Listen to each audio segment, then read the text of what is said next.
going to show you how to bring your GoPro footage or any camera that's not a high quality camera into something that is worth watching. Place your clip in Davinci Resolve. You're going to add a node, connect it.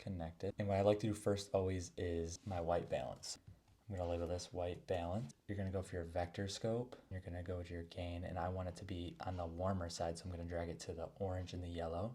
Subtle change right there from bland to a little bit on the warmer side. You're going to add another node, contrast.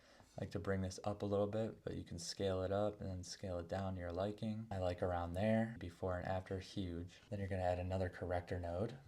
Is one of the most important things in my opinion is the graphs. Dots 1, 2, 3, bring it up a tiny bit. Then you're going to fix that by doing this, and you're going to play around. Haze over here, that looks really cinematic in my opinion. Before I do anything else, there could be cinematic rays coming down or a glow that makes this look awesome. I'm going to add a glow. Oh, like that looks dreamy and cinematic to my eyes, but that's on the unrealistic end. Yeah, right there. I'm just going to organize these a little better for you. I personally like light rays. I see something coming from here. I like from a location so you know where it's actually coming from, and this is overdone to the most, as you can see. As you can see, that's still made a difference. Go back to the graph. I'll go to my hue versus hue, click on the mountains, a little less red. Hue versus saturation. Click on this blue, see what it does. Additional cyan in there.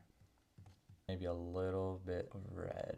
You're gonna stay on your graph node. A slept on feature, this. Naturally it looks like that, but then you bring it up and it adds a little bit of the dream, as you can really see right here. Watch it go from here to here. Like, that looks awesome. It made the sand look a little less natural.